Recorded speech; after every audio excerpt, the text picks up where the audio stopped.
But I tell you what, we have our old friend, Mr. Nizamuddin Rain with us. Nizam साहब नमस्कार. नमस्ते sir. नमस्कार नमस्कार. Wonderful to see you again. Really wonderful. आज तो बड़े खुश हैं. देखिए साहब क्या इनके शक्ल से मुस्कुराहट जा ही नहीं रही है. अरे wonderful. सर खुशी की बात ही है. मुबारकबाद. मुबारक हो. 35 साल बाद जो है बीजेपी को उसके गढ़ में हरा के कैंडिडेट आया है. जी दुरुस्त बात है. वंडरफुल की बात है. वंडरफुल. Congratulations to you. इसी जीत से आगे महाराष्ट्र का भविष्य खुलेगा. जी जबरदस्त. लेकिन अभी आप बताएं कि पार्टी के अंदर तो बहुत जबरदस्त माहौल होगा कि कांग्रेस पार्टी ने भारतीय जनता पार्टी की वो सीट छीन ली जो 30 साल से भारतीय जनता पार्टी के पास थी. मतलब ये तो बहुत बड़ी बात हुई है अगर देखा जाए, किसी भी एंगल से देखा जाए.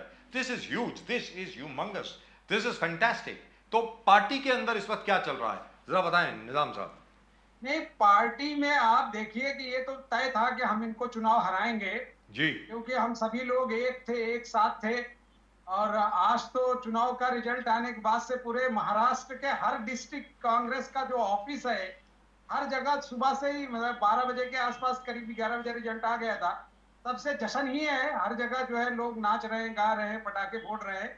और दूसरी चीज ये कि इसी चुनाव से ये भविष्य तय होगा कि महाराष्ट्र में जो सरकार में जो लोग बैठे हैं उनकी बेईमानी जो की नीयत है उनकी, उसका खात्मा होगा और महाराष्ट्र में हम सत्ता में वापस आएंगे, बहुत अच्छे से आएंगे. और 2024 के लोकसभा चुनाव में भी हम बहुत सारी सीटें हम मिलकर लड़कर आएंगे. इससे एक नया जो है आयाम बनेगा महाराष्ट्र में और महाराष्ट्र ही देश को भी दिशा देगा क्योंकि यहाँ से जो है बीजेपी को सबक भी मिल जाएगी और हमारे जो अपोजिशन के साथी हैं आपस में अच्छा रिश्ता रख के ये भी बता देंगे कि भाई बाकी जगहों पर भी हमें महाराष्ट्र के तर्ज पर ही सबके साथ मिलजुल के बैठकर सबकी विचारधारा जो भी है उससे जोड़कर देखकर अच्छे तरीके से सबके संबंध बनाकर आगे चलाना है. इसलिए महाराष्ट्र ये भी तय करेगा कि अगला जो भविष्य है इस देश के चुनाव का वो महाराष्ट्र की तर्ज पे देश में अलग अलग जगहों पर भी होगा. प्रदीप जी, तो आपको लग रहा है कि मोदी जी शायद यहाँ पर आए नहीं इसलिए हार गए? बिकॉज छोटे से छोटे चुनाव में भी बीएमसी चुनाव हो या टीएमसी चुनाव हो, मोदी जी के रैली होते, तो क्या जो मोदी जी के ना आने से कुछ बड़ा फर्क पड़ गया?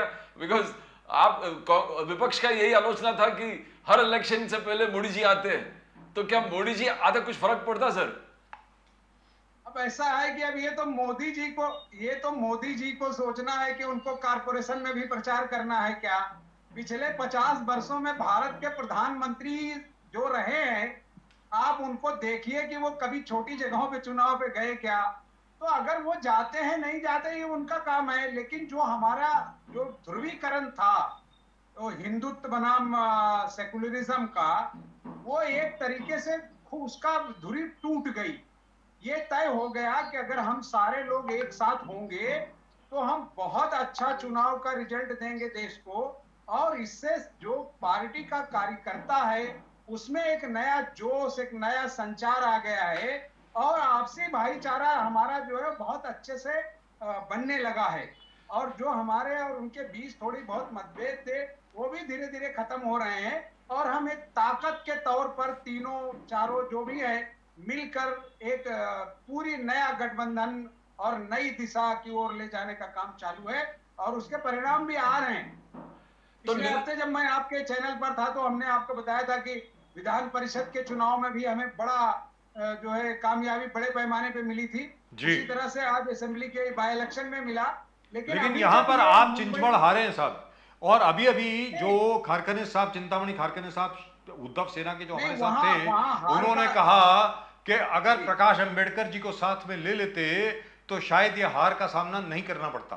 निजाम साहब, मैं हो सकता है ये हो सकता है, लेकिन कुमार साहब मैं ये कह रहा हूं कि बहुत सारी विश्वसनीयता जो है वो राजनीति में जरूरी है. करेक्ट. अगर प्रकाश अंबेडकर जी सेना के साथ गए हैं तो ये उनकी जवाबदारी है कि वो तय करें कि उनके साथ उन्हें काम करना है कि नहीं करना, क्योंकि वो हमारे साथ नहीं आए हैं, वो सेना में गए हैं और हम सेना का स्वागत करते हैं, हम सेना के साथ काम कर रहे हैं. जी। ये डिसीजन करना सेना के नेतृत्व का काम था।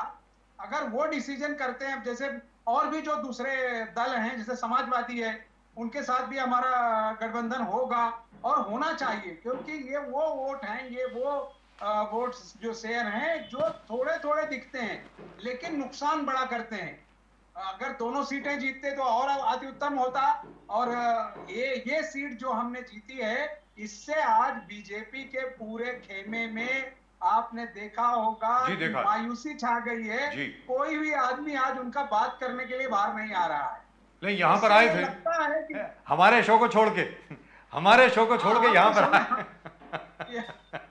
लेकिन लेकिन शो में आ सकते हैं, लेकिन एक चीज लेकिन मैं आपको बाकी बता, जगहों निजाम पर नहीं साहब, दिख रहा है। लेकिन निजाम साहब जी। एक चीज बता दी आपने, इसके पहले मैं भूल जाऊंगा नहीं तो, जो सवाल मैं अभी आपसे पूछने जा रहा हूँ बहुत इंपॉर्टेंट सवाल है। By the way, ready to lay down lives for party, that's what it should be, not part 2. Can somebody correct that please? It should be party, PARTY, not PARTU. Right, that's for the PCR. ना निजाम साहब ये बताएं sir हाँ। कि आपने कहा हर एक को साथ में आना चाहिए, क्या इसमें आप ऑल इंडिया इत्तेहाद मजलिस मुस्लिमीन को भी आप इंक्लूड करेंगे, AIMIM को? सर देखिए, ऐसा है कि एमआईएम के साथ कांग्रेस का गठबंधन नहीं हो सकता जी। उसका कारण सबको पता है, तो हम उस बहस में क्या नहीं कारण है जाते। सर, बताएं ना प्लीज। नहीं, उसका कारण देखिए, सभी पूरा देश जानता है कि वो चुनाव वहां चुनाव लड़ने जाते हैं जहां बीजेपी को फायदा पहुंचा सके। जी क्योंकि जहां से वो आते हैं, जहां उनका दल संगठन है, जहां उनका रजिस्ट्रेशन है, जहां उनका हेडक्वार्टर है, वहां क्यों नहीं लड़ते पूरे तौर पर चुनाव? क्यों 6-7 सीटों पर लड़ते? क्यों नहीं पूरे तेलंगाना में लड़ते? तो ये तयशुदा बात है कि कहीं ना कहीं उनका संबंध बीजेपी के साथ है, ये दिखता है। तो अगर वो और ये बात भी क्लियर देखा हो गया जाए- है निजाम साहब, हाल ही में एक हफ्ता पहले असदुद्दीन ओवैसी साहब मालवानी में आए थे और वहां पर मैंने सुना कि लोगों ने काफी उनका विरोध किया, वहां के जो लोग थे उन्हीं की सभा में उनका काफी विरोध हुआ।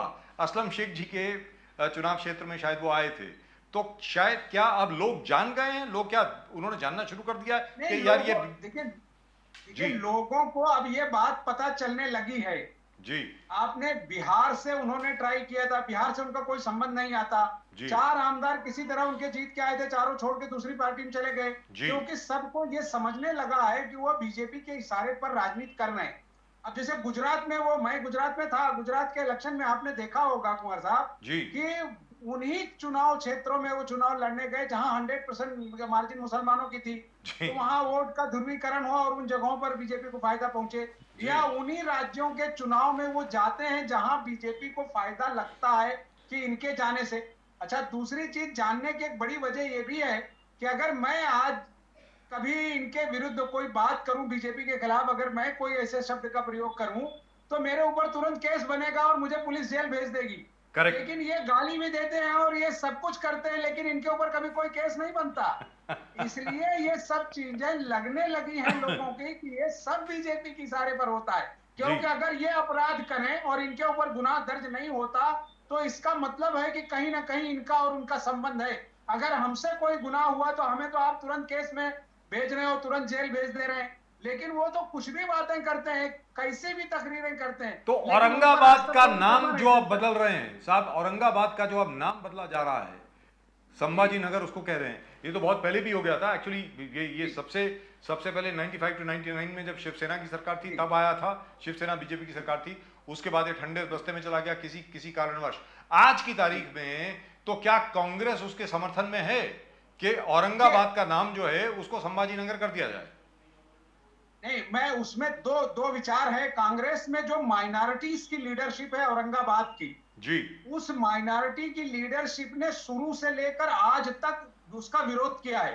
जी। उन्होंने अपने कांग्रेस नेतृत्व के सामने भी विरोध किया, सरकार के पास भी विरोध दर्ज कराया, कोर्ट में भी गए हैं। जी। तो वो एक तरह से जो चूंकि हमारा सेंटिमेंटल इशू है, वो हम जो है बिल्कुल उस पर, जहां एक माइनॉरिटी की लीडरशिप का इशू आएगा, हम कभी नहीं चाहेंगे को नाम बदला जाए।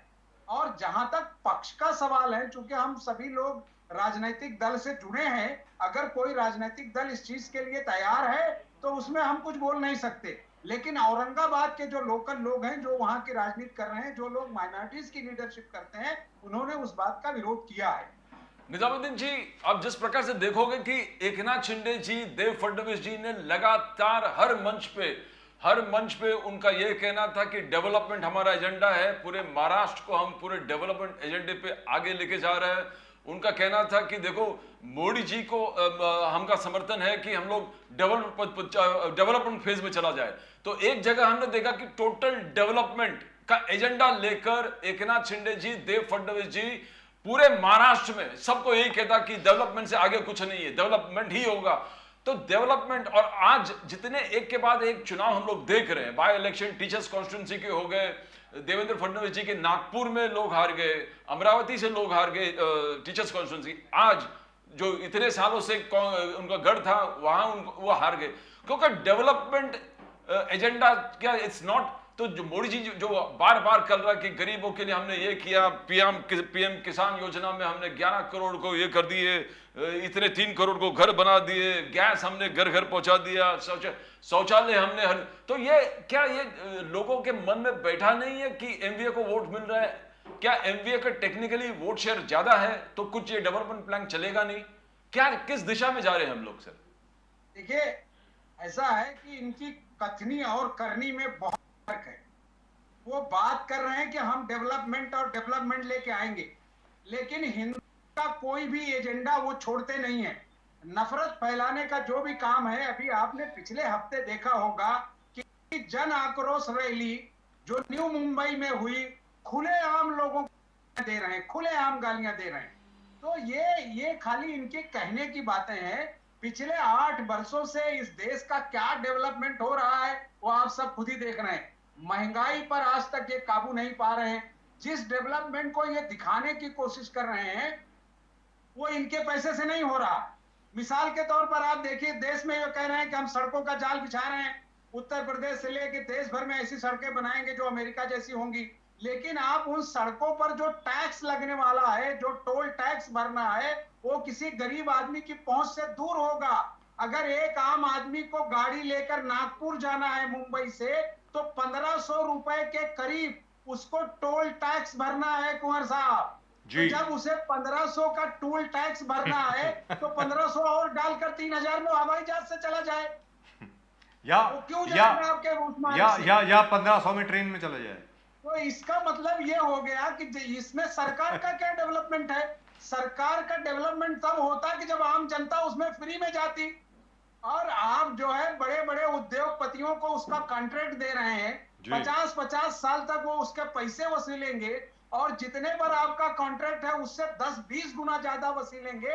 ये तो गरीब की जेब खाली करने वाली बात है ना। तो डेवलपमेंट सरकार नहीं कर रही है, कुछ चंद उद्योगपति जो इनके इशारे पर काम कर रहे हैं, वो अपना पैसा लगा रहे हैं, ब्याज और सूद के साथ वो वसील रहे हैं और देश को गुलाम बना रहे हैं और गरीबी को ढकेल रहे हैं। लेकिन निजाम साहब, ये बात जो आप मुझसे कर रहे हैं, ये बात जो आप प्रदीप जी से कर रहे हैं, ये बात को आपको पूरे देश में फैलाना पड़ेगा अगर ये बात सच है तो, और लोगों के जहन में ये डालना पड़ेगा। क्योंकि जो मिडिल क्लास है, मैं सीधी बात आपको बता रहा हूं, हो सकता है कि गरीब लोग जितने हैं वो आपकी बात सुने। लोग अब इस पर जो है हम अपनी पार्टी में चर्चा कर रहे हैं, अपने कार्यकर्ताओं को जगह जगह हर जगह बता रहे हैं, पहुंचा रहे हैं ये सारी बातें, क्योंकि अब लोगों को भी समझने लगा है कि ये रोड डेवलपमेंट का चर्चा दिखा के लेकिन जेब खाली करने का, और जितनी भी चीजें उसमें होती थी, जैसे अभी हमने गाड़ी खरीदा तो भाई हमें पहले तो गाड़ी का टैक्स भरना है, उसके बाद लाइसेंस जो 600 रुपए में रिन्यू होता था आज 5000 हो गया, उसके बाद अब पार्किंग नहीं है तो उसका आपको भाड़ा भरना है, और डीजल के रेट रोज आप बढ़ाते जा रहे हैं।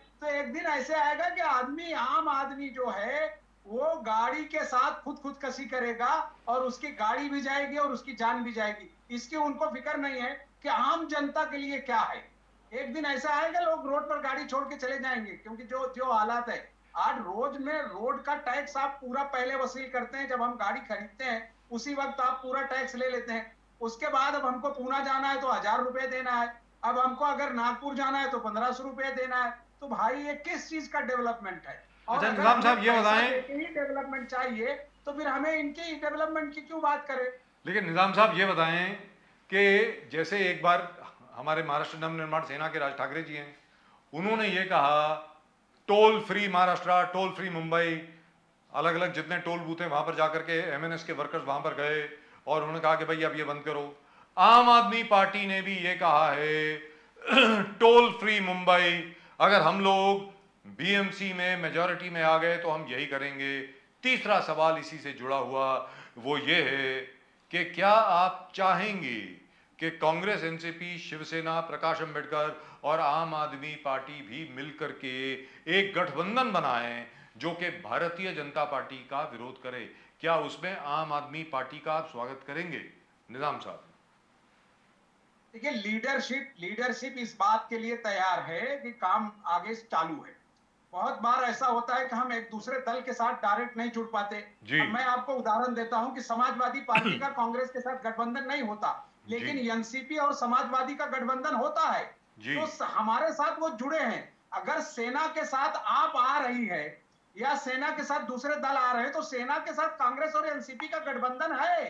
तो इस तरह की चीजें आपस में तालमेल करके होगा, क्योंकि जहां सीटों के बंटवारे का जब मुद्दा आता है तो आदमी चाहता है कि उसको ज्यादा से ज्यादा मिले। तो जो दल जिसके साथ आएंगे वो उनके साथ रहकर अपने आप को एडजस्ट करेंगे और सभी दल एक साथ आएंगे। आप देखेंगे कि थोड़े दिनों में कॉर्पोरेशन वगैरह का जब मुद्दा आ जाएगा तो बड़े पैमाने पे इस तरह की चर्चाएं होंगी और न सिर्फ चर्चा होगी बल्कि उसका रिजल्ट आपके सामने होगा। क्या बात है सर? क्या Wonderful. Aam Aadmi Party is going to be a challenge for the Congress in Mumbai? आपको लगता है? बिकॉज जिस प्रकार से यूनिट फ्री स्कूल एजुकेशन में ट्रांसफॉर्मेशन, ट्रांसपोर्टेशन, हेल्थ केयर, इस चीज को लेके in case there is no alliance, तो what's going to happen? Aam Aadmi party आज के तारीख में मुंबई में बहुत जबरदस्त काम कर, और बीजेपी का डेवलपमेंट एजेंडा एक्चुअली लोगों ने उस चीज को आज के तारीख में जो रिजल्ट आ रहा है रिजेक्ट किया मुंबई, महाराष्ट्र में स्पेशली। तो डेवलपमेंट एजेंडा गरीबों में नहीं चल रहा है, मगर आम आदमी पार्टी के ये एजेंडा जो है, हम यूनिट्स फ्री दे देंगे, पानी फ्री दे देंगे, अलग, तो ये जबरदस्त एजेंडा है जो 65% स्लम में बहुत अट्रैक्टिव स्कीम है। तो ये कैसे मुका? आप आम आदमी पार्टी नहीं आएंगे तो शायद वो आप ही का वोट काटेंगे जैसे हर प्रदेश में काटा है सर। मुंबई जो है उसका जो सिचुएशन है मुंबई शहर का वो बिल्कुल और प्रदेशों से बिल्कुल अलग है, क्योंकि मुंबई में रोज 5 से 10 हजार लोग आते हैं और ये एरिया कहीं बढ़ नहीं सकता, किसी तरफ बढ़ नहीं सकता। तो उसके लिए उसको उसी जो संसाधन है उसी के अंदर सब चीज तय करनी है कि पानी कितना देना है, इलेक्ट्रिसिटी, क्योंकि वो बाहर आप कुछ कर नहीं रहे। नई चीजें जो बसाने की चीजें हैं सब कांग्रेस ने अपने दौर में कर दिया है। न्यू बॉम्बे या न्यू मुंबई या तो दूसरे चीजें हैं, ये सब कांग्रेस ने अपने दौर में किया है और डेवलपमेंट किया है। जहां तक पानी का सवाल है, आपने देखा होगा कि मनमोहन सिंह के जमाने में 12,000 करोड़ से ज्यादा का प्रोजेक्ट जो उन्होंने इस राज्य के लिए लाया था उस पर आज भी काम चल रहा है। और अभी जो ये दो सरकार के दोनों मुखिया अभी जो अनाउंस कर रहे हैं कि हम 500 जगहों पर काम कर रहे हैं और डेवलप करेंगे, तो ये क्या डेवलप कर रहे हैं? सुंदरीकरण, यानी उसका सौंदर्यीकरण करने की बात कर रहे हैं। तो सौंदर्यीकरण क्या हो रहा है? बीएसटी के बस के पहले से अच्छे बने हुए तो उसमें लाइट जोड़ देंगे। आपका जो पुराना गार्डन बना हुआ था उसको तोड़कर दूसरा बना देंगे, इसलिए कि उनके आदमी को फिर नया कमीशन मिल जाए। अरे 6 महीने पहले आपका फुटपाथ बना है, 6 महीने में उसको तोड़कर आप कौन सा नया काम करने वाले हैं? अरे कोई प्रोजेक्ट ले आइए कि हम हॉस्पिटल बना रहे हैं, हम नए ब्रिजेस ला रहे हैं, हम नया ऐसा डेवलपमेंट कर रहे हैं, कॉलेजेस आ रहे हैं, यूनिवर्सिटीज नहीं आ रही, ऐसा कुछ भी नहीं हो रहा है। सरकार का पैसा, जैसे आपने देखा होगा कोरोना काल में भारत के माननीय प्रधानमंत्री 20 लाख करोड़ देते थे और तीसरे दिन वो खत्म हो जाता था, ऐसे ये 500 कामों का पैसा भी ऐसे ही खत्म हो जाएगा। सिर्फ रंग रोगन के नाम पर कहीं बस स्टॉप ठीक कर दिया जाएगा और कहीं आपको देखने को मिलेगा कि भाई ये छोटा सा गार्डन था, इसमें एक नया बोर्ड लग गया है, वो भी कोई एजेंसी वाला उसको स्पॉन्सर करेगा और बीएमसी का पैसा लगा होगा। यही काम हो रहा है। तो रायन साहब, आप आम आदमी पार्टी के इश्यूज पे विश्वास नहीं करते जो उनके प्लान्स है? विश्वास का, देखिए ऐसा है, मैं आम आदमी पार्टी के इश्यूज का इशू नहीं है, क्योंकि अभी तक मुंबई में उनका कोई ऐसा इशू आया नहीं है जिस पर कोई बहस हो। अब वो मुंबई में पहली बार चुनाव में आ रहे हैं, वो जिसके साथ आ रहे हैं, जिनसे चर्चा कर रहे हैं, उनका बीएमसी में 20 साल से शासन है। हम तो बीएमसी में 20 साल से बाहर हैं, तो इसलिए अभी हम कुछ नहीं कह सकते। क्योंकि हमने ये भी ट्राई किया था कि मुंबईकरों को बिजली फ्री देंगे और पानी फ्री देंगे, लेकिन तब भी उसमें इतना हमको कामयाबी नहीं मिली थी। जी। लेकिन मुझे ऐसा लगता है कि जब हम सभी एक साथ आएंगे तो फिर से जो है कारपोरेशन पे कब्जा होगा और मुंबई का चेहरा मोहरा बदलेगा और एक नया जो है मुंबई देखने को हमको आपको क्या बात मिलेगा, है, wonderful। जिसमें सारी चीजें होंगी। वंडरफुल। निजामुद्दीन रहीम साहब, एक बार फिर आपको मुबारकबाद। आपने Thank you, sir। 30 साल पुराना किला उसमें आपने सेंग लगा दी और किला फतह कर लिया कस्बा पेट में। क्या बात है साहब, वंडरफुल महाराष्ट्र की जनता को बधाई sir. Wonderful, absolutely wonderful, fantastic, thank you sir, thank fantastic. Thank you very much for joining us. नमस्कार सर। निजाम साहब, नमस्कार। आपसे बात करने में बहुत मजा आता है हर बार। बहुत बहुत शुक्रिया आपका हमारे साथ यू जुड़ने के सर, लिए। Thank you. जय हिंद, जय Hind, thank you. Well, the Congress has reason to Fantastic. celebrate. Yes, absolutely. I mean, they really have Wonderful. reason to celebrate. After all, why not? They really are doing well. And This is going to be repeated across Maharashtra unless BJP really does some internal retrospection about how it's going to Yes. increase its vote share. That's right. And alliance partners. Fantastic, absolutely Yes, yes, fantastic. yes. Right, now at the moment with us, we have a very old friend,